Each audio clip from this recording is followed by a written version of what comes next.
Okay, so we're live. This is the discussion on folding provisioning with Dynflow and methods. Ivan and is going to show a proof of concept of what we've done, and we're going to talk about uh, we're going to talk about other alternatives and how is the future going to look like. So, you can start it.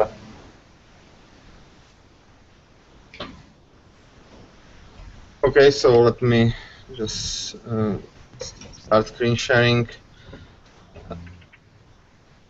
and so I need to change my terminal, increase the fonts,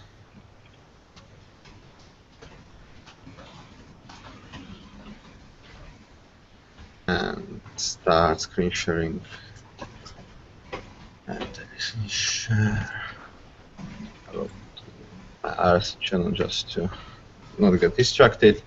Okay, so I hope you can see and hear me and see my terminal, as well as the my foreman instance that I've used for testing. So first, I will try to speed up. Can you only share your window? You're sharing also a pic of your daughter's. Oh, okay. I have two displays, so I will turn off one of them for it to be better. So turn off. Let's see how that goes. Better? Yeah, that works. Okay. Because I will be switching between the applications, so I don't want to do this all the time. Okay, so what I've did, so first of all, let me try to provision a new host on the libvirt and doing all the foreman proxy usual stuff for the Pixie provisioning. I've just did some change there, so we will also be able to see if something works or not. Maybe I have just broken something, so we'll see. Okay, so I've created this is triggering through the hammer, where there is the action provisioning now, or at least on my computer, for the host, and the one once it finishes, it will send me notification. And now we can wait till the provisioning to finish, just to show that it started working and doing something. It's here. So what I did is turning off the current orchestration that we have in the host provisioning, and did the same or similar thing using the Dynflow, and I would like to show you how that works, just to give you more insights on the Dynflow approach to the orchestration itself. So when I go here, I could do the same with the provision and unprovision button here. I use the command line. So you can see that in the foreman-tasks, there is the provision host Dynflow 3 or test, which is in the state running, which it means that something is going on. The executor is handling actively the request. A result is pending. It means that it haven't finished yet, or no error was occurred, so we just can't tell if it was success or error. So the result is pending for this reason. You can see that 77% is done, and when I go to the Dynflow console, we will actually see what's going on there. So first of all, we created the compute resource, or the instance of the compute resource on the libvirt, and we passed as the input all the arguments that it needs for the actual provisioning, and this is the way how the Dynflow prefers to doing things. Basically storing as much or all needed information in the input, which one benefit of it is when something goes wrong, we have all the enough information inside the Dynflow action, and the second part of it is that it's also quite nice for debugging or sharing issue, or when you have issues with provisioning, if you share this screen, the one that investigates the error has all the information needed for debugging, or usually all the information needed for debugging the situation. So no need for additional asking for some parameters in that base and so on. So that's why we do it in this way. And as an output, it gives you, or gives us the information from the compute resource about the VM created, and we also share here the mapping of the network interfaces from the that base to the actual IP and MAC address that came from the compute resource. I will show later how it works in combination with other actions. So compute was created, then we created the DHCP reservation or lease, and here we got the IP and MAC from the actual output of this. I will show in the code, but for now it's just important that we can connect these actions together, and we see that it was successfully done, and again all the information needed for the actual foreman proxy call is in the input. For the TFTP, you can see we did a bunch of actions in concurrently because there was no dependency in between of them. Also, you can see the times, how long it took to finish. And so the same for the DNS, we powered up the compute resource, and then we are waiting for build. This is something that goes beyond the current orchestration, where now we are waiting for the build to be finished as part of the orchestration itself.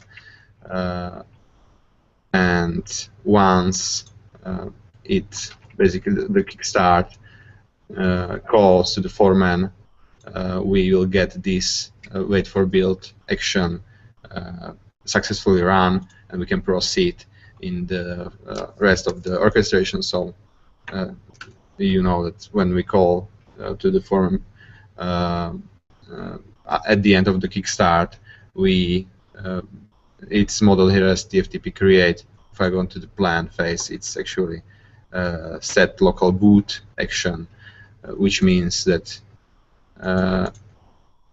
when I go to details, I have also here stored the information of what will be actually the content of the PXE menu at the end of this action. So, and this is the same here.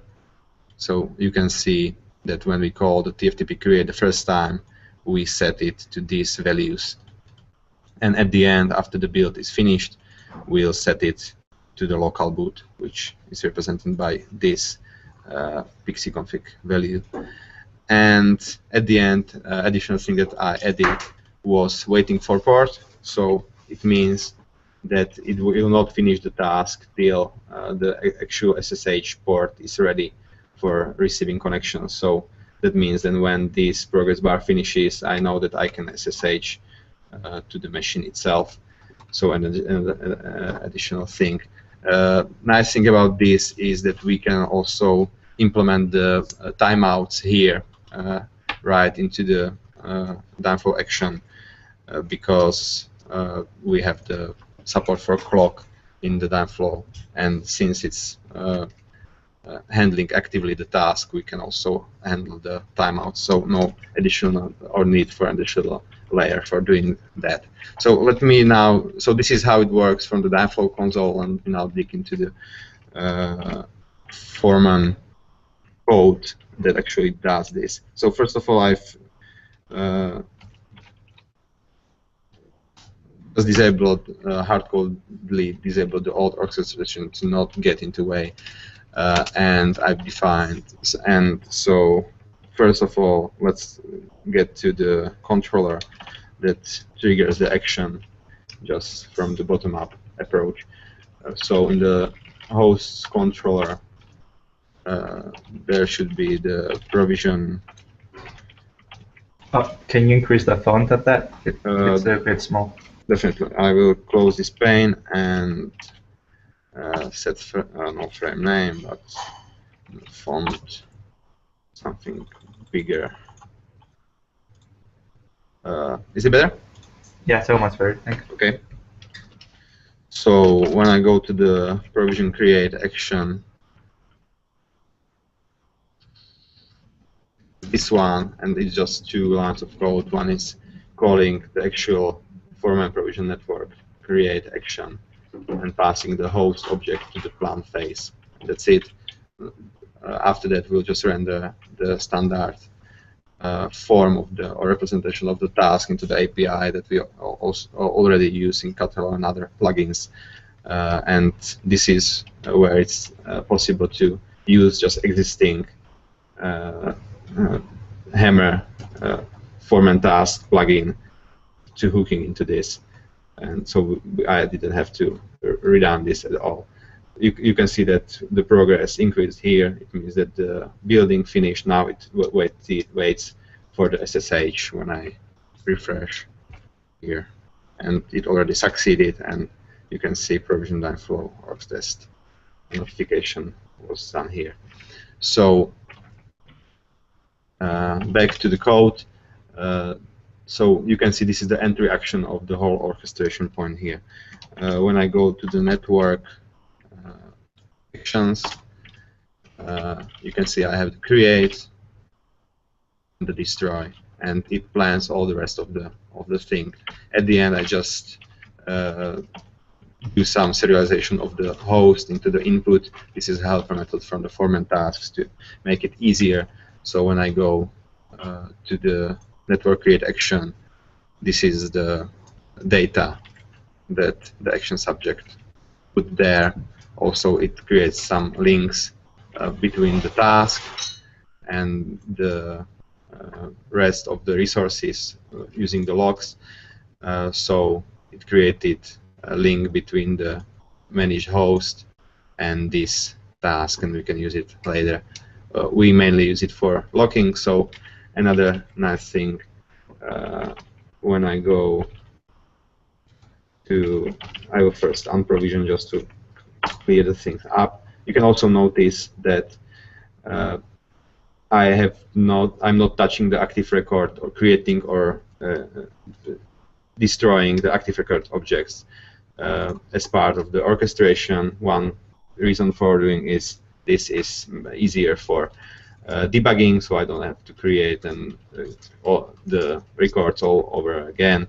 And the second thing is the orchestration itself and active record. The Dynflow has another approach to handling the active records. So we take the orchestration as the first class citizen that is responsible for creating the objects, not doing the orchestration as part of the creation of the object, and it allows us doing stuff outside of the object creation itself. So back to the logging, when I run the provisioning again on the same host, it will start shortly, and I will stop waiting for the provisioning and trying to do the same again against the same host. I got the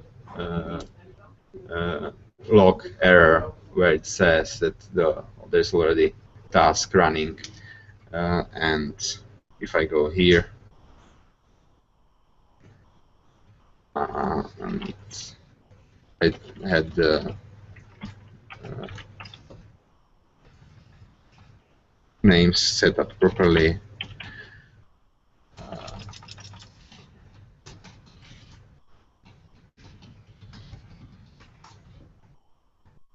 This is the task that already took the log, so sorry for that, but we can't do twice the same provisioning. So another thing that is already in the foreman-task. So this is all the action subject gives us. It links basically the host object with the task for additional information. Then I said here the information about that we are building the host, just to make the rest of the foreman look like we are building something. And then I plan to, in a sequence, to create the compute virtual machine.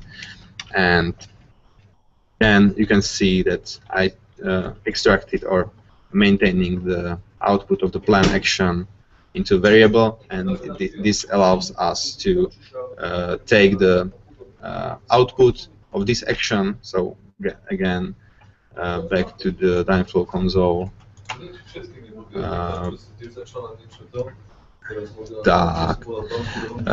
You can see that we have here the nix hash and with the ID, and we took basically the compute create output nix. So this is referring directly to the output of and this part. We use the ID as the next key, so we are then linking to this ID, and so what it means that the NIC attributes passed to the DHCP create and other actions will be this hash, and you will see it here. The NIC attributes passed here are the same as this, and Dynflow is responsible for linking these two together. It also is able then to make sure that this action will be run after this succeeds, so you don't have to so even if I had the sequence there or didn't have the sequence there, it would order the actions correctly. So I've created the VM and take the information about network interfaces to the input of the other actions. When I go to the other actions, like with the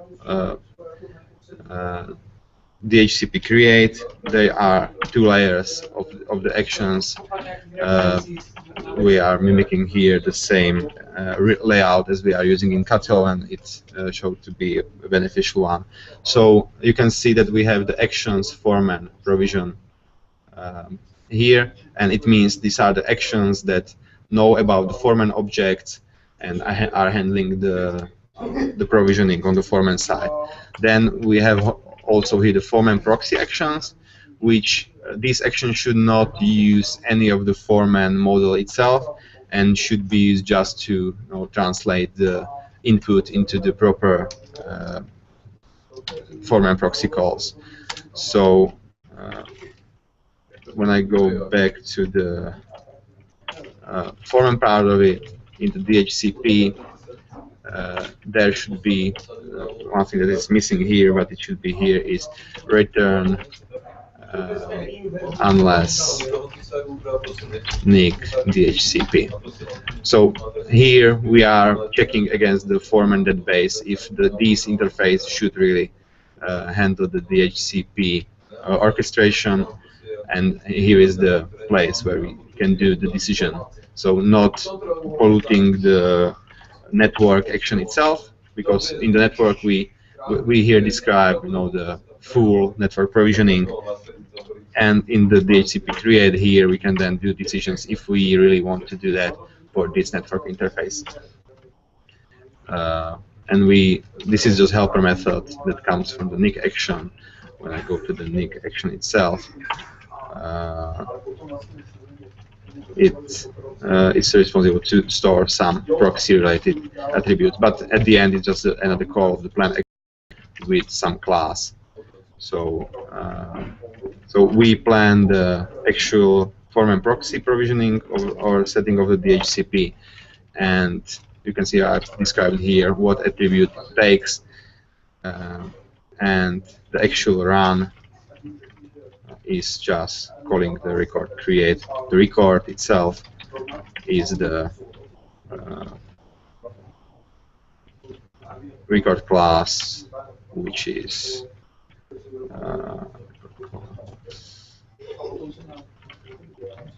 this netDHCP record, and we then call create or destroy all that. So this is the code that it was already defined in the foreman itself. It's better to not put the code that would actually do the REST API call into the action itself, but using the layer that we already have in the foreman.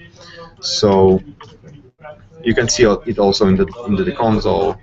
where in the plan you see that the network create plan the compute create, foreman provision DHCP create, foreman provision TFTP set provisioning, and so on, and these actions then plan the actual actions for calling to the foreman proxy, and these foreman proxy actions are the ones that participate in the run phase. So another thing that comes from this is, for example, in the TFTP, if we had an issue in the template,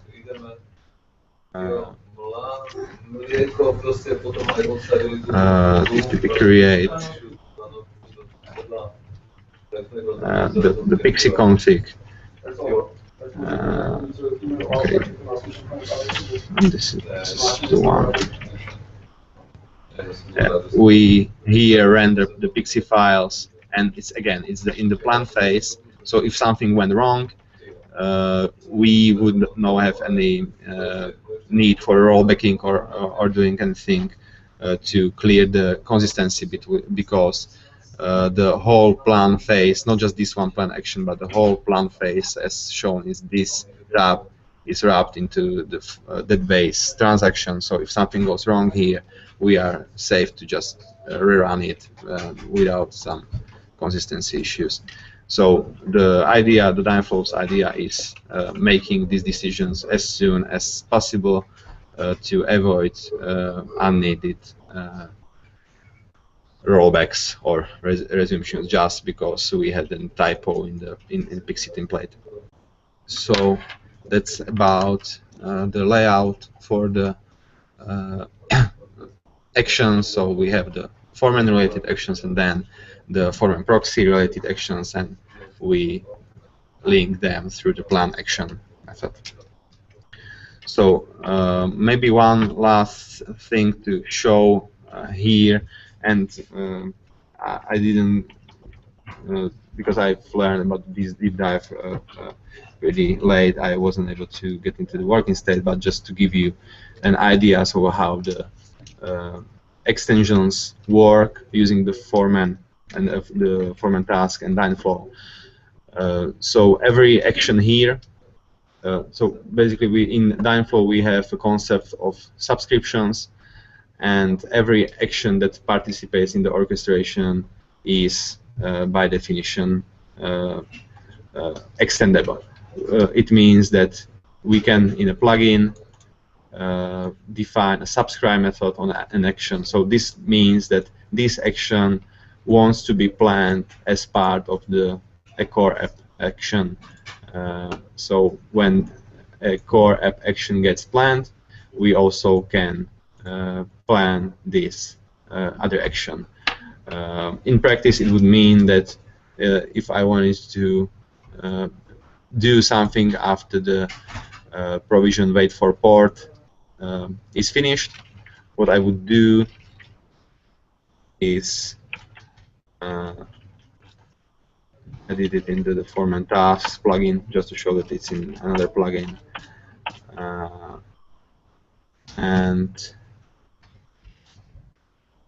I've defined the notify after provisioning action, which what it does, or what it should do, is when the wait for port finishes,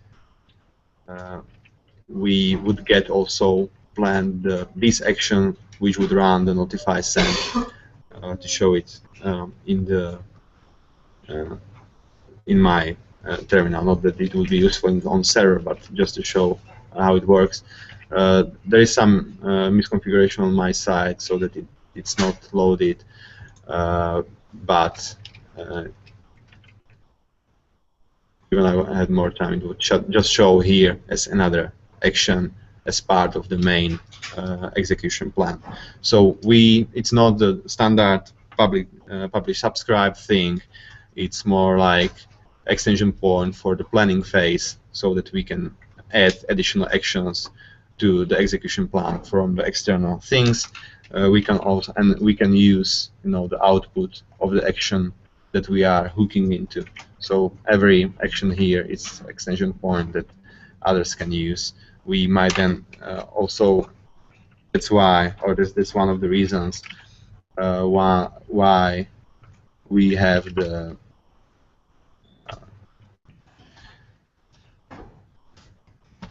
input format here. So right now it's just for the documentation purposes, but we would like later to put actual logic here and verifying that the input format that we described here really conforms with what the input and output of the action is, and it should become the interface for the extending. So then when somebody else wants to extend, rather than digging into the object model of the foreman database, which he or she could still do, but they could just take, if the data they need are already in the input of the action, they just can use it and not care much.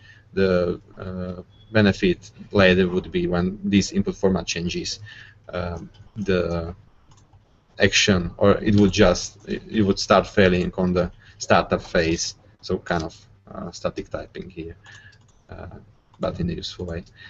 So that's basically all I've got. It's as I said, it's a proof of concept to give you more ideas on what Dynflow does and how Dynflow can handle things. And now I guess we can make place for the questions and then proceeding to the discussion about the proposal also that is now in the foreman dev mailing list, I guess. Yeah, thank you very much, Ivan. Let's have some time for questions, but we also can get back to that later. I would also like to Shimon to show us his proof of concept of the new stuff he's working on the provisioning. So Shimon, if you can share screen, and if there are any questions, we can answer them now, but you can also send them so we can get to them later during the discussion. I have a few questions, so just I'm not sure I understand. You want to go for questions later, after we finish both presentations? No, if it's something related to what we see right now, let's go for it. I just wanted to Shimon to get ready. Okay, so I have a few questions regarding Dynflow. So Ivan, you first of all, the demo looks really good. And I think it makes a whole lot of sense that you integrated the so-called functionality of foreman hooks into this. I think they definitely overlap, and we'll have to maintain an API between the existing hooks that we publish for active record hooks and Dynflow. But a few questions in that area. So first of all, if I look further, for the future, we want to extend the hooks we have in states. We have, for example, in provisioning, you showed that you added an example of SSHing. Ideally, we could leverage that and extend it even further, have additional data, like when the system is actually sending a DTP request, when it actually got the kernel, when it actually started booting, when the OS is finished and now we're in post section, or all kinds of things like that. Would you think that Dynflow is still the right tool to handle these states changes, or this is something else out of the scope? Yeah, so it depends on what we want to do with the states later. I would say for my use case that I want to know when the task is finished, or you can then use the data that are in Dynflow and watch for the particular action that represents the state, like the SSH port or something. I think that it would be just enough. It depends if you want then to filter on, give me all the hosts that are in some state, then the Dynflow wasn't done for this purpose, and what it should be done there is let the Dynflow handle the switching of the state using the same mechanism as I've shown you, but if we want to use heavily the data from the from the tasks for other purposes, then it would make sense to have additional layer for that. If we just if it's just for this, like showing the progress, then it would be enough. So the Dynflow itself is more about the process itself, the current process. We can still use and I definitely, or especially like the idea of using this data, or especially the task data for the audit, as showing, and it's when I share again. When I go to the task page, you can see the whole history of the host. And since we have the link between the task and the host, we could show just all the tasks that were run against the single host. So this kind of with all the details about the process itself. So again, to answer your question, it depends on what is the usage of it later. But it might be a combination of this with the additional layer probably that we would talk about later. Okay, so as a follow-up to this, one of the things I want to do is to be able, you mentioned timeouts, and I want to talk in general about failures, where I want to be able to add customized logic or default logic, whatever we define is the right logic. But for example, provisioning failed as a whole or at some process, and we want to make a decision how to react to that. So let's say I've timed out for the provisioning process, and it could be related, I don't know, to network condition at a certain time, could be, whatever other conditions that which is out of our control. And for example, I would like to try 3 times. If it fails all of the 3 times, I want to stop, for example, instead of going into a never-ending installation loop. Just an example. So does that provide a mechanism to say try 3 times? If it fails, abort the process, notify the user, something of that sort? Yeah. So we have 2 approaches to this. One thing, just for the retry, and I haven't. This was not supposed to be the Dynflow deep dive itself, but we have the concept of the middleware, where you can add additional code, so it doesn't pollute your actions that should really do just the core stuff. So the TFTP call should just create the TFTP record, but it's parallel to the rec middleware, where you can add additional logic around the actions. And I'm not sure if we already have in Dynflow, but I know that I've at least no, it's not there, but I've provided it to somebody sometimes. It allows you doing this logic as part of the middleware itself. So the middleware would basically have the counter there on the number of failures, and so trying a few times before finishing. It would be the same with the timeouts. I had interaction, but it should be the middleware. So this is one approach for doing this. But then even after the the timeouts finish, there is another thing that is not documented yet, and because it's not fully finished. But the restore strategy is the thing that should handle that. And so when I go to the tests, you can basically say now in the action, and we have it in the examples. So let me dig here. So we have now 2 rescue strategies. So this is the. Can you just increase the font, please? Yeah, definitely. So we have 2 rescue strategies right now. One thing is the pause, which means when something, and this is the default one that the Dynflow uses. And it's if something goes wrong, pause the task and let the admin or whoever is responsible for this to making it better, try rescuing manually, see if it helps, and so on. We added another one, which is skip, which is useful for the actions that don't introduce. Nobody else is depending on them and don't cause inconsistencies in the database as a whole. So, for example, in the catalog where we sync a repository, when the syncing fails, nothing too bad happens. Like we can just try syncing later. So we don't want to pause on that, and instead we use the skip strategy, which just skips this step and continues with the others that can be done.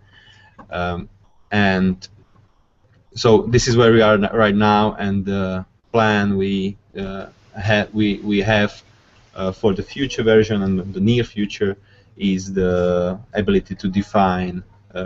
One might be the rollback rescue strategy, which would be another Dynflow action that would take the current action and other data that it needs and plan, the compensation plan for clearing the whole thing up. And as you can would that require to have a compensation plan from every step backwards if you develop it?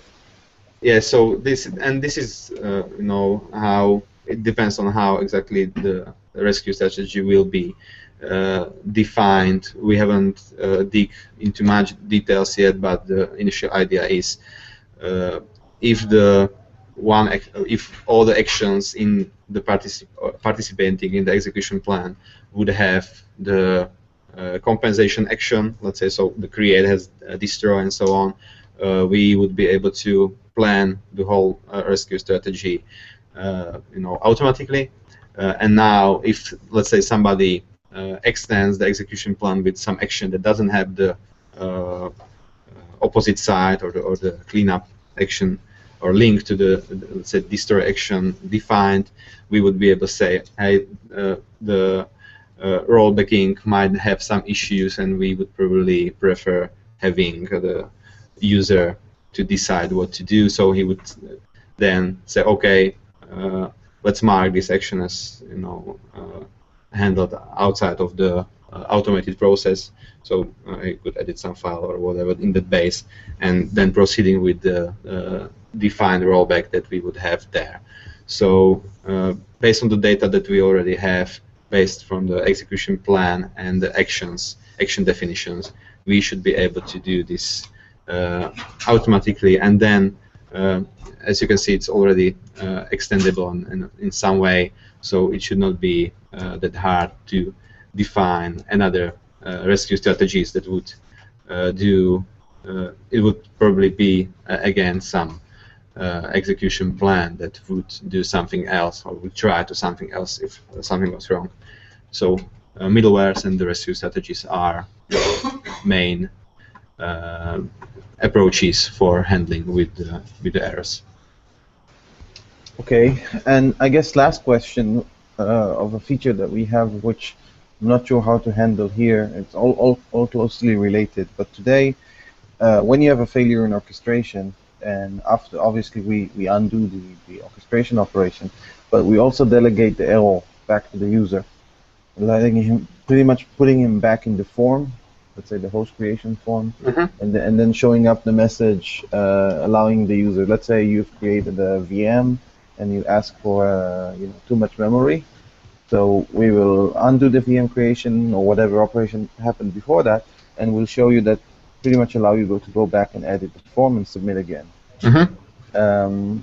So how would we handle this UI gap? Well, I'm assuming at the moment that, or maybe I'm jumping the gun, but I'm assuming we need to rebuild the host form, or at least break it down into stages, because you create the host object, there's no transaction around the host object and an orchestration, and then you need a way to go back and forward sometimes. Yeah, so the host object itself is handled as part of the plan action. So this is, or in my example, I've created object even before the actual action. So it depends on how we want to handle that. But anyway, in that case, when let's say something goes wrong on the compute create, which is as part of the run phase, I would suggest keeping the action or the record itself in the database. We could handle it even otherwise, but it has other consequences. So keeping the active record object already in the database, so that we can just edit the data as they were. So in this case, you are not even dependent on the let's say just the form data or the browser that the user has. Another benefit of it is if let's say user wants to create some host with the name, and some other user would in the meantime would do the same host, given you have the object already in that base, we would be able to prevent the second user to do so. Back to the question, the approach that I would probably go is maybe I can show here just what's this. Okay, so let's try the unprovisioning in case that the foreman proxy service is down.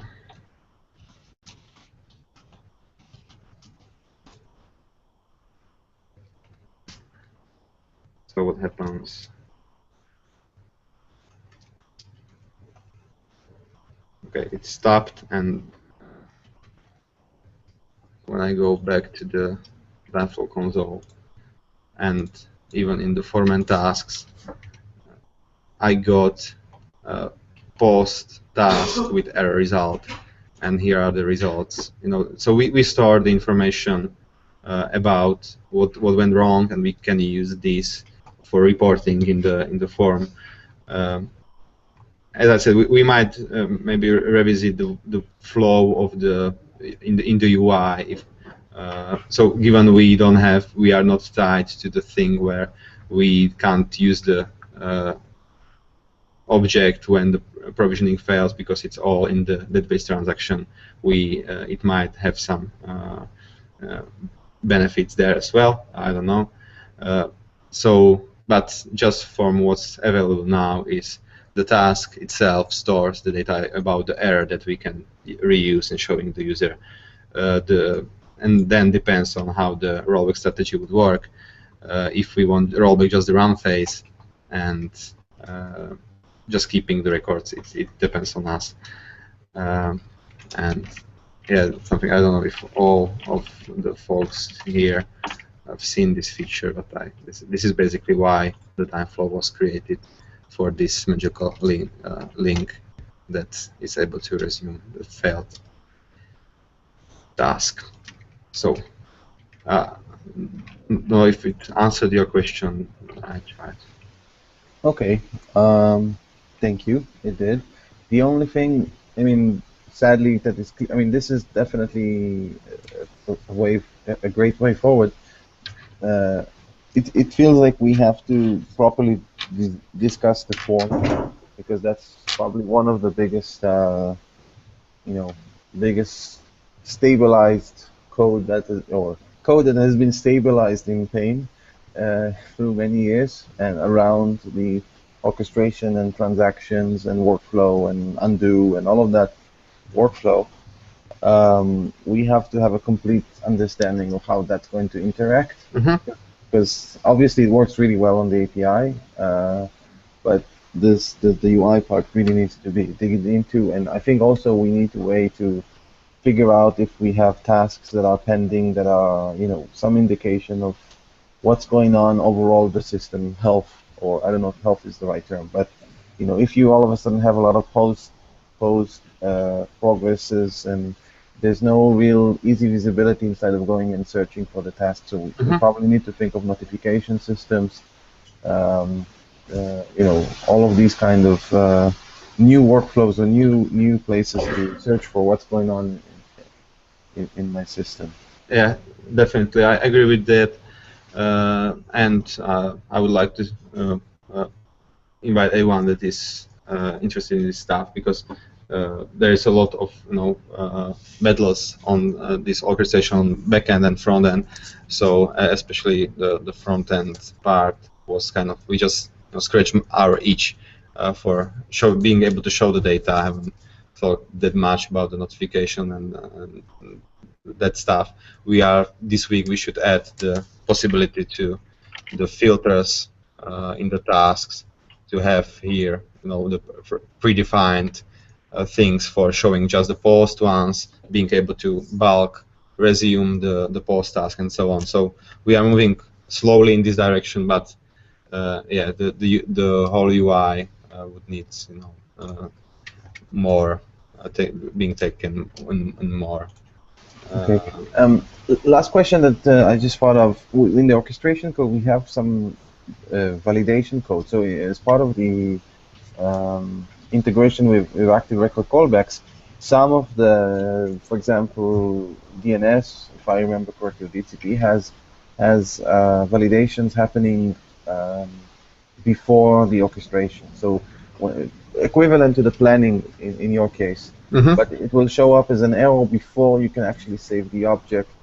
Let's say you've created some illegal DNS that we cannot validate on active record itself or Rails itself. We have to make an API call to figure out if this validation is valid or not. So how would you handle this? So I would put the validation as part of the plan phase, because it's, as I said, the whole thing, all these actions, the plan code of all these actions is run in one transaction. So in the validation, and that's also how we do it in the catalog, where we actually do the create or call the create exclamation mark on the active record objects inside the plan phase. So when there is the validation error, and it would be also you can add you could add some more validation when extending the actions. When it raises the error, the whole transaction here is rolled back. So yeah, these are plain Rails validations, or these are? It depends. So it depends on what you put into the plan phase, and maybe that might be confusing a bit, that the plan method but it depends on the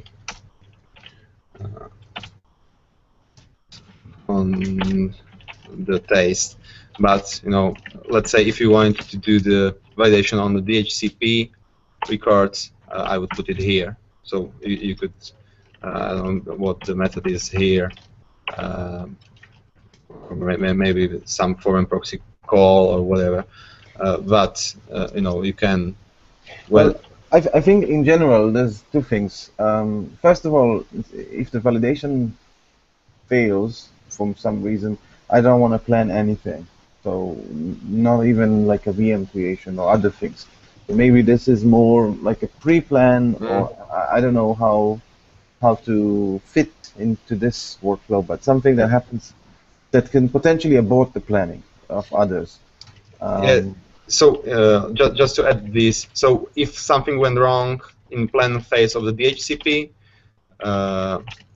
sorry, which is here, so not the rest of the code, this would not be called at all.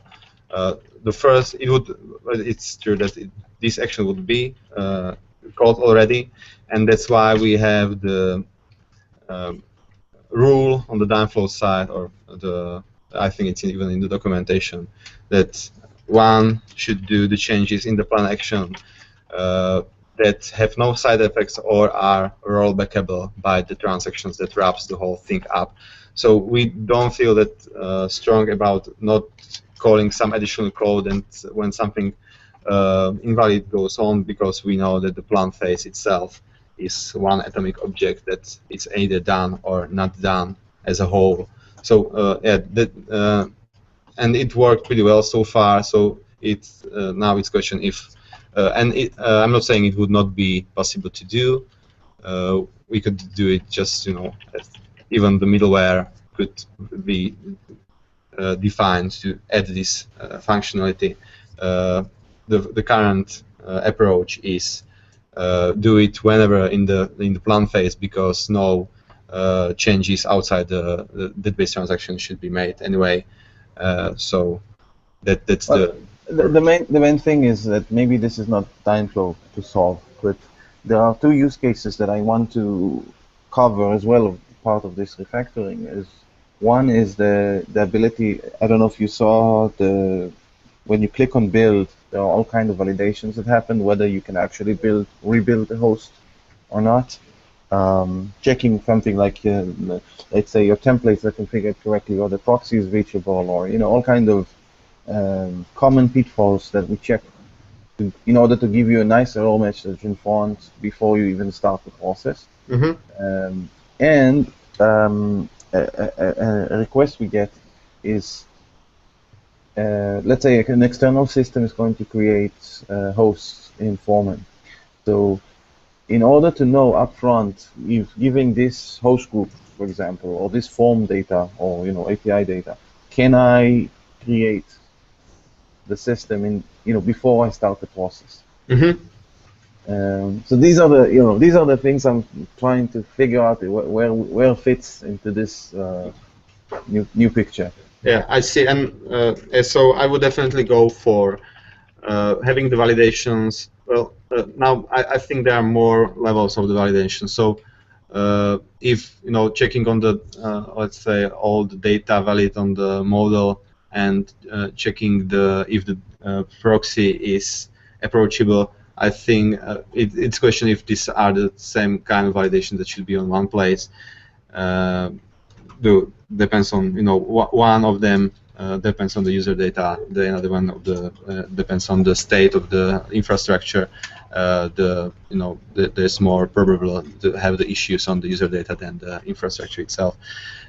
So yeah, definitely probably a good place to have the validations code maybe somewhere else, and just then calling, but we would still call them from the plan phase, because you want to make sure before you go to the run and finalize phase that you are able to do that.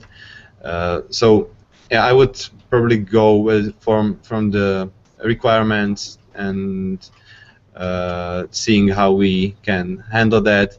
As I said, our approach right now is doing the validations as part of the run phase. For the plan phase. I would still think that it might work for these other use cases that you described, but the action itself, or the plan action itself, has a lot of code already. But it depends. In the DHCP there's not so much code, so you could put the validations there. It might be another method extended. It might be something on the different layer. So this is something to be decided. Just wanted to share the approach that the pure Dynflow has. Now it's on us to decide if it fits into our needs or not. Okay, thank you very much, guys, for the questions, but I would like to stop it here. Sorry for interruption. Yeah, so just one thing that I wanted to mention here, that the Dynflow is still or will always be a work in progress, in a way that we want to support the needs that we have. So if there is something that we can enhance on the Dynflow side to make the work on the foreman better, then it's not like it's set and done for the features that we already have. If we find something that needs to be enhanced, and there are plenty of things. So thanks, Mark, for organizing that and sharing now.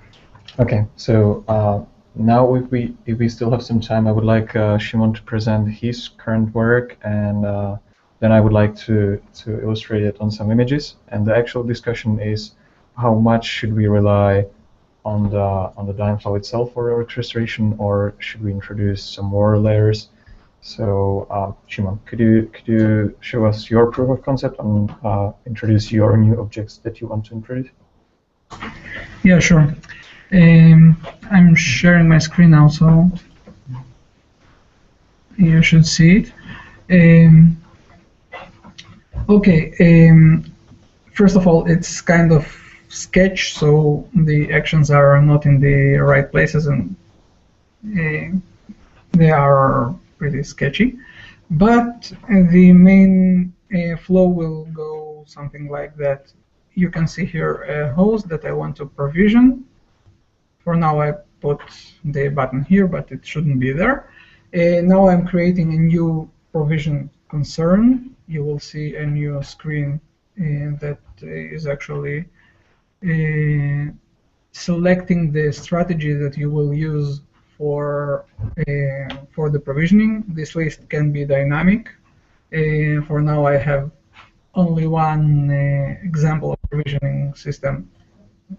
I call it a pixie provision, but probably the underlying engine could be a Dynflow engine. It actually doesn't care. This system doesn't care. When I want to create a provision, I'm actually creating a provision. Can you increase the size? I cannot see the Sorry. Let's see. Is it good? Yeah. Okay. So here you can see the strategy list. The first field. All the later fields are basically the status of the provisioning as they are seen by foreman. So this information should be exposed by foreman and will be available for all extensions and plugins and whatever. The next step is actually invoking the provision code. This code is completely dynamic, so you can actually create a whole new screen for your provisioning strategy. Here it will contain all the properties that you want to ask the user for, and all the properties that you actually have guessed. Like here I have guessed the Red Hat installation medium for you that will be used for the provisioning. I can choose the provisioning interface that is part of the provisioning properties that I need to for creating a successful provision.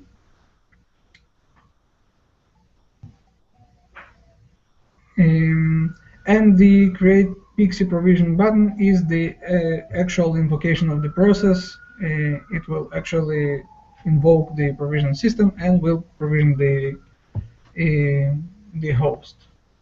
Okay, that's the UI. I can share the code. Here it is. Looks nice. It's based on. There are three base objects that actually inside this new concept. There is the host provisions. I have it's a temporary name. I have called it host provisions. It is the actual glue object or something like that that is actually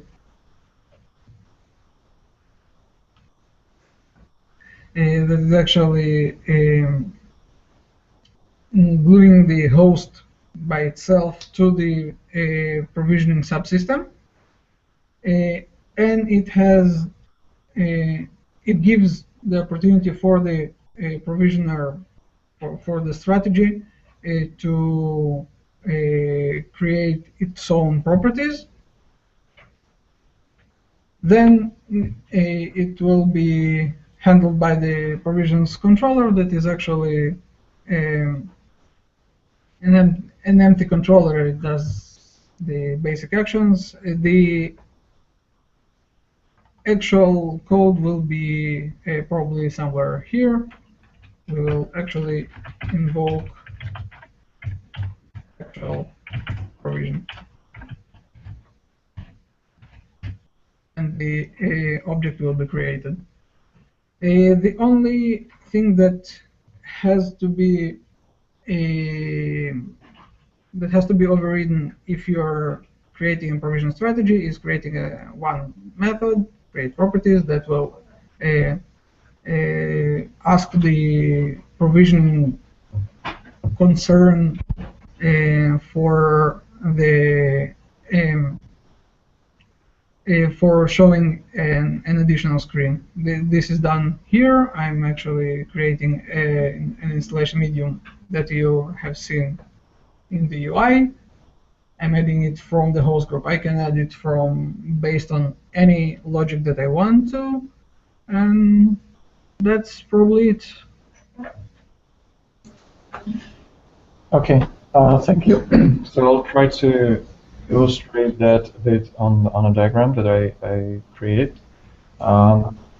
If you can see my screen here. So It's very small. okay, I'll try to enlarge the important part. Can you see it now better? Yeah. Okay. So so Shimon, correct me if I'm wrong, but I think I catched all of these new objects here. So we introduce provisioning. In your example, it was host provision, I think. So it's the new object that is the actual act of provisioning a host, and you are adding a state, so we know whether the provisioning already started, whether it whether it finished, and also we have we have something called provisioning snap, which is the status of the objects required for the provisioning for a specific provisioning method. And the provisioning method on the top right corner, it can be the pixie that you showed, or it can be whatever else, image-based provisioning.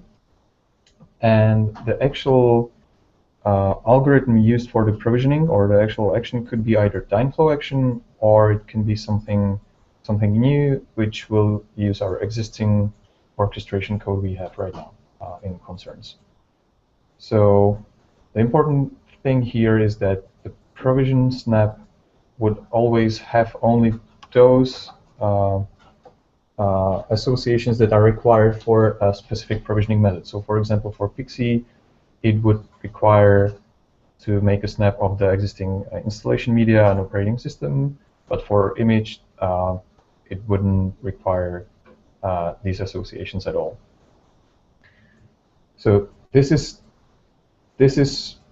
something that Shimon is currently working on. The question now is whether we want to have this another layer of these objects, or we want to use directly the Dynflow that Ivan showed us, because I think some of the parts introduced here are possible even with the Dynflow objects. So to illustrate that, I'd like to show you another diagram here. Basically, what changed here is that the host has just a provisioning step. There's no provisioning act or no provisioning object here. It's directly the foreman-task. Foreman-task is just an active record, so we can have an association to the host, and we can find all foreman-tasks of kind of provisioning easily. It already has the state because of Dynflow provides a state of the task, and also we have a bit more granularity, because if we compose all the provisioning of subactions, we can ask for a state of these subactions. And also we have built-in hook mechanism there, because in the previous diagram we introduced a new state, and we could hook into that state changes. So after the provisioning finished, we could run some action. But we already have these hook mechanism into Dynflow, so we can subscribe our actions to each other. The provisioning method here would be then Dynflow action, and also the big difference here is that the provisioning snap currently would have to always have the snap of all objects like operating system and installation media, even though it would be used for image-based provisioning. And the responsibility for the usage of this data is based on the provisioning method. So the Dynflow action would fetch the information from the provisioning snap. So what Ivan showed us how to trigger an action, he passed there an host object, but in this case we would probably just pass the provisioning snap, which would keep all the information required for any provisioning method or any Dynflow action. So this is something we were trying to discuss with Ivan and Shimon, and we would like to hear opinions whether it makes sense to try to introduce a new layer, as showed in here in this picture, that the provisioning has its own state, and then on the background the Dynflow action has also its state, and we should also introduce a new hook mechanism here. The obvious advantage here is that users could use whatever solution for their orchestration, not necessarily the Dynflow. But it seems to me that disadvantage is that we already have some solution there, and maybe we could reuse that. So I just want to hear your opinions about this. Yeah, I would just, or we don't have probably to limit the future just to these two options. I hope. What I'd liked was the Stevens note on the foreman dev today about the basically the parallel with the versioning of the content views that we have in the catalog. So the question is, so what exactly, or what is what are the issues that we are trying to address? So what will be the benefit of the user to having that? And if it's something like I want to provision the host in the very same way as I did last year, then it might be interesting to look into how the catalog does that, and look into how it could be combined together. What I miss in the catalog and foreman combination itself, and I'm probably not the only one, is the ability to, as part of the promotion pass, not doing that just with the content, but for the host groups as well. So what it would mean then if I was able to do, and maybe Ohad suggested with the version something similar, if I was able to take the host group or the host version that I've prepared in my dev environment and take that and promote it into the next environment, so creating or moving this version on snapshot to other environment, and knowing that nothing else than the promotion can change that, and having these promotions in atomic way, I think that it would fit quite nicely into the foreman catalog story. So I just want to point this as something that would be nice to tackle, and this seems like something that it's overlapping in part. So to me, the main, and maybe I'm missing something, but to me it looks like two distinct things. If I look at what Shimon is proposing, is pretty much extract all of the provisioning related data out of the host and host group, I'm assuming, install media OS, architecture, image-based provisioning, and so on. And even what you showed is a replacement for the current orchestration code. I still, after this meeting, I still don't necessarily see how these two must come together, or whether one is a follow-up of the other, or whether they're completely independent.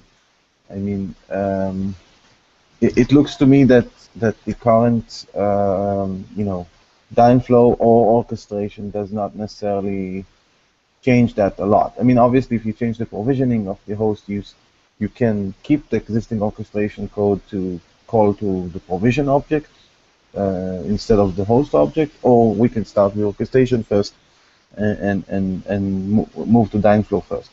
But I don't necessarily see how these two necessarily have to tie in. I mean, I see a bigger cleanup or refactoring of host and host groups as a distinct thing of orchestration. Yeah. So where I see the overlap is in the provision object itself, and as Mark also suggested, where the state of the provisioning as well as the hooking mechanism is something that we, I think, tackle extensively in the foreman-tasks and the Dynflow. And so, yeah, I'm not saying that the Dynflow can solve all of that, but the status of the provisioning, as well as the extending of the actual, because it's about the extending of the orchestration, I think it makes a big change in the design if we are able to say we can leverage on Dynflow for that, or we'll use we don't care what's the orchestration mechanism, because then we have to do it once more in the outside of the Dynflow itself, and this is the part that I see the overlapping, that and that's why I did a deep dive right now. So I agree on looking into the data model itself. Definitely we need to get the data outside the host. It's getting just a big object, and it's not. We all know the issues. What I'm just trying to suggest that if we are doing the changes or bigger changes in the provisioning itself, if we could look into, maybe even bigger change. So not maybe not tying too much into what we have right now, and just refactoring it works the same but has a different data model, but maybe pushing that a bit forward, that would allow us to do things like the promotions and basically versioning of the host group, and which I think also might have the benefits of getting the data outside the host object and seeing what's going on there, seeing the parameters before they start to be used in the provisioning, but would not be tied to one provisioning act. Like it would be the version that I want to provision, not I'm provisioning and creating the snap of that. I'm obviously on the side reusing the foreman-tasks and Dynflow more when it makes sense. When it makes sense. And if we are talking about the extending of the orchestration, I think we have the quite solid solution there, which can be improved, as opposed to doing another extension point for the orchestration. Yeah, I agree that these are two separate things. One is to extract the provisioning stuff from the host and host group, which is the other part of this diagram that I sent yesterday to the foreman dev mailing list.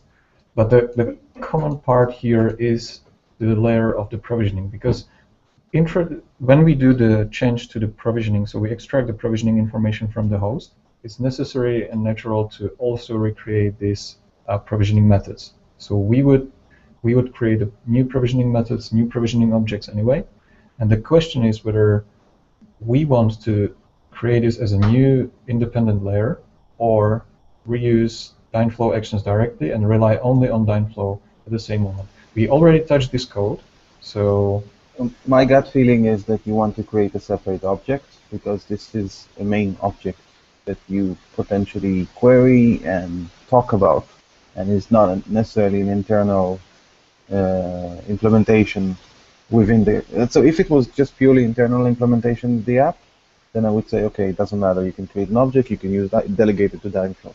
But I'm assuming this will have some sort of an API or some sort of actual thing that user actually looks at, and he wants to know, overall all of my instances, how many are now provisioning, how many are in this state, how many have failed, how many, maybe later on you add additional hooks into this, like email notifications. Or I know you can all do it all for Dynflow as well, but it sounds to me like a big enough object to have it as its own screens and potential, because I'm not expecting the average user to be able to go and probably only the admin can anyway today, but actually go to Dynflow console or foreman-tasks and start searching. I'm expecting something that we could tell the user, here, this is where you track your provisioning state, and not on all of the tasks, and I think the tasks are too detailed for the average user. It's very interesting for the power for those who really want to look into the details, but overall, I think provisioning is a big enough thing that we should extract. Now, all of these discussions, to be honest, led me to believe that the main discussion we should be having is how to, refactor host group, because we are extracting provisioning from host group because we already, without saying it, identified that there's different types of data in host group. For example, provisioning data is normally frozen between provisioning processes. So you don't change provisioning data normally. And on the other hand, Puppet class, assignment, parameters, and so on are config management, or I don't know if that's the right term, but the thing that basically has the ability to change the existing machine state. And when we talk about versioning, when we talk about ability to hook it into some snapshots, or I think this is really a discussion we should have in terms of how host group decouples, and maybe prior, or maybe it's natural to start with provisioning because I think it's a very isolated component, but it looks like really to me two distinct operations at the end of the day, because provisioning will yield to host group and host refactoring, and Dynflow pretty much yields let's add two things. One is asynchronous support, which we don't have, and the other thing is let's simplify the code base to use something else than the orchestration that we have at the moment. But I still see we have gaps. So in order to implement that, there's a lot of, or some work on UI, there is some work on the model, and potentially some work in Dynflow to do undos and things like that. So I do not want to block one on top of the other, if that makes sense. But I suppose that right now we also have to introduce some UI changes with the new models. If we introduce a new provision object, we have to create a UI.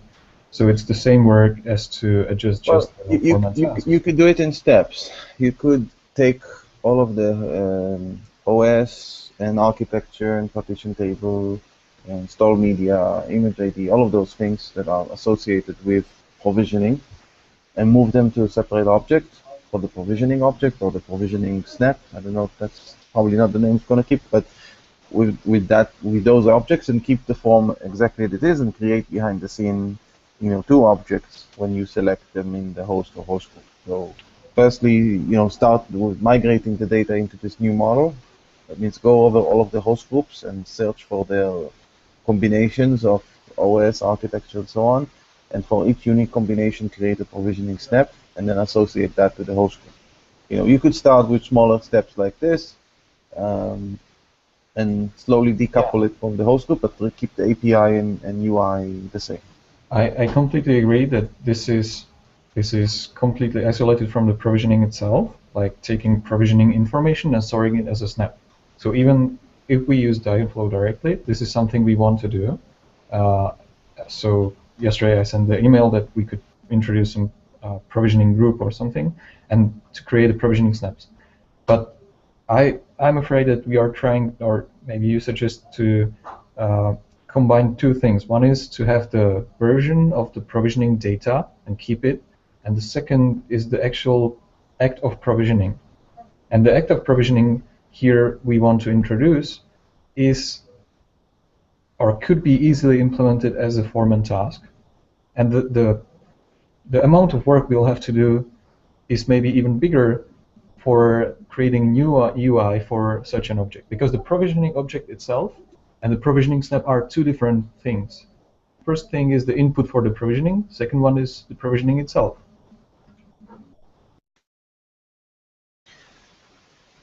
The gut feeling I have, and this is purely a gut feeling, and you can feel free to say this is nonsense, is that we have currently an orchestration framework that works and stable.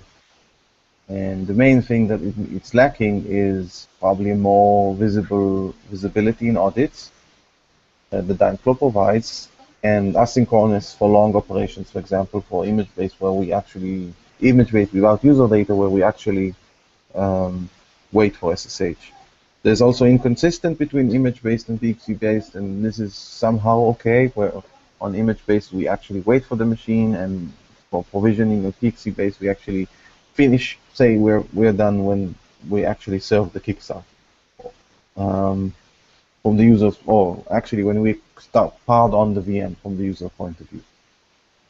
So there's all kind of inconsistency that we can solve, but in the whole, the orchestration works.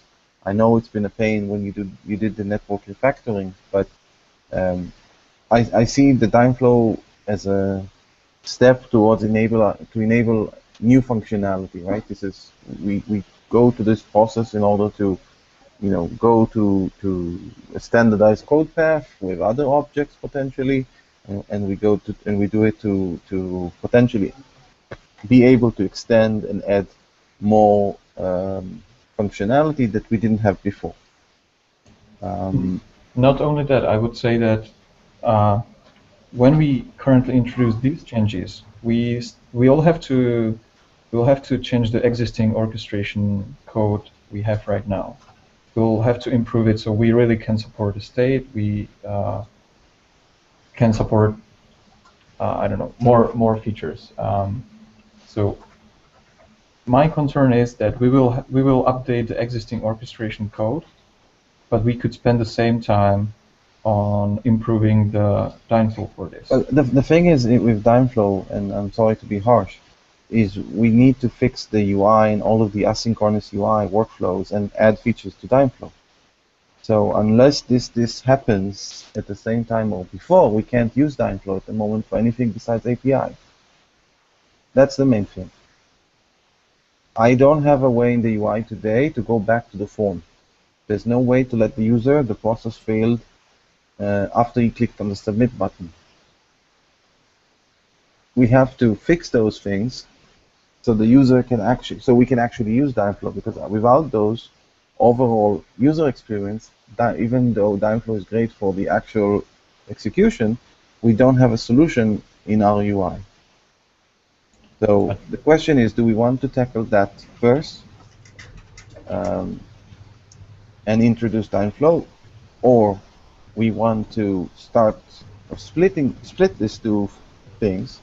Because a thing we didn't talk about, but one side benefit for me is to simplify the host and host group objects, and also by decoupling the orchestration from the host object, is to be able to add more host types or host properties. For example, with SCAP we add additional, like Puppet status, we have compliance status. With Catello content host we have additional status that we want to hook into the host object. So obviously keeping everything in the host object does not scale. We want to have a better process for plugins or others to put additional things, and for that we need to extract also the things that are blocking us. For example, provisioning. For example, provisioning orchestration is blocking us from adding a content host. So I think we need to look at this in the bigger picture and probably go over all, because it's the most complicated object. It has a lot of sides to it. So we just need to write it down and probably see what's the effect of each one. And I think the main reason Shimon started extracting that was in the purpose of okay, content host and SCAP host and salt host and other things potentially might come down the road, that we need to simplify how to hook into a host object. Okay, so I don't see in the current design how this will help with this, with the extending the content host and the SCAP host status and so on. So I would like to see the connection between these two that I'm lacking right now. Mm-hmm. And another thing, so I'm not fully agree with the fact that the host provisioning orchestration that is there right now is stable. I would say it's we had there for a long time, but once when I have some bad setup, I get in the state that I can't create or delete something because there is conflict on the UI, so or conflict on the external service. So just to say one thing, given the history I had in the catalog, I'm quite averse on combining the or doing the external calls as part of the database transaction that change the state. So I think this is more than just Dynflow enabling the stuff, but also making it easier to debug the orchestration and even develop. So the stuff that I've shown you, I did in 2 days, while the first half was more. So even don't get me wrong, this is purely not about any ranting on Dynflow or thinking that it does not fit. It fits well. It's not really the question. The issue is moving from a synchronous based execution to asynchronous based execution. And if we can, basically we don't have that in Foreman at the moment, and we don't have the ability to go back and say, oh, you remember you created that host, actually failed. Go back and fix it. So we don't have that workflow. We need to add it, and it's purely not Dynflow. It's just the change in behavior. Yeah, so one thing that maybe it's not that known is that it's not that hard to make make it look like sync task, even if in the Notion it's async, so you don't have to return until the task is finished. And we even don't have to use the polling and have other mechanisms to make sure we know or finish the task or the request as soon as possible. So I don't think this is the blocker for using or not using that. I'm just trying to say that improving the orchestration or introducing the Dynflow there would have other benefits than just enabling the new code or the new features, but also from my experience, and probably others could tell better, how the actually work and the changes and the other related changes to orchestration were improved once we got into Dynflow in catalog, let's say. So I'm just saying that we might get the boost on developing other features just from the fact that more robust orchestration is there, as opposed to what we have right now. I'm really not trying to push too hard. On the other hand, if we can spend the time on instead of trying to do workarounds or dealing with the issues that the current orchestration has, I think having the Dynflow already there would boost the development of other features as well. That's why. That's why I would like to avoid making too much changes in the orchestration to enable these features where they are already in the Dynflow. And so again, I would like for this effort to concentrate on the data model for the single host and introducing the states and maybe extracting the data from the host group, ideally being able to make it having something that would be possible to put into the promotion path of the catalog and so on. And so if we can postpone or not create the provision object and the states and the hookings, because one thing with adding the hooks there is you introduce another extension mechanism that you need to support then later. It's a question if you want it or not. The migration from the old or the current extensions of the orchestration to another one and then another one, I think it's unnecessary step if we can concentrate on other things. I'm not saying we can't do anything without moving to Dynflow. I'm saying we can do things that don't overlap, and having or spending the time on Dynflow rather than working on improving the old orchestration would make more sense to me. Okay, I think we've reached an agreement that this is a wider topic than we initially hoped. And I would look forward for us to continue the discussion about how to simplify the host and host group object. So we agree on the data model, Ivan, as you said.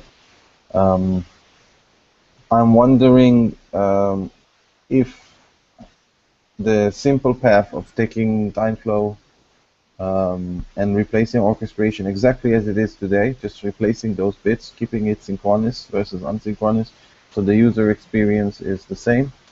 That would be probably the easiest first step. So we don't change APIs, we don't change anything. UI remains the same.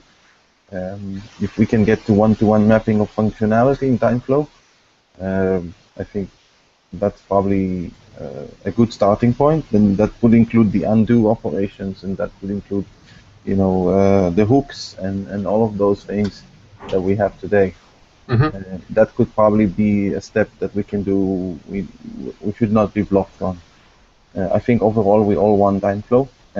You know, we see the value of it, so there's no question about it. It's just a question of you know, what's the right process. And I have to, you know, I know you wrote Dynflow and it's a very important piece of code, but to be also fair on the other side, we don't have many bugs on host orchestration. We don't have many bugs on hooks that extend the orchestration. So I understand that you know, the good or bad thing that it fails completely if there's something that is broken, but the user we will have some sort of notification that it failed, and you know, it's up to the user to figure it out. But he sees it as one atomic unit versus lots of tasks that he now needs to figure out which task and what it means and all of that and how to fix that. So it's just a different in how you look at it. It could be better or worse, this, you know, as one big task or lots of subtasks. But the real truth is that this is not a problem for Foreman today. It's only a problem for us developers trying to design the next, you know, simplify the manageability of the code and use common infrastructure that we have.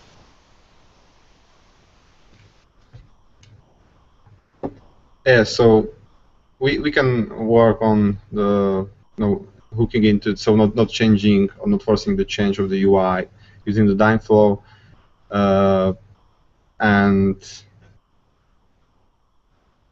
that's probably it for my. Hey guys, I really appreciate the time. I think it was a good discussion to have. Let's follow up on the mailing list and continue the discussion there. And thanks everyone for demoing. It's very, very valuable. Appreciate it, guys. Thanks. Okay. Thank you guys for your time. Bye.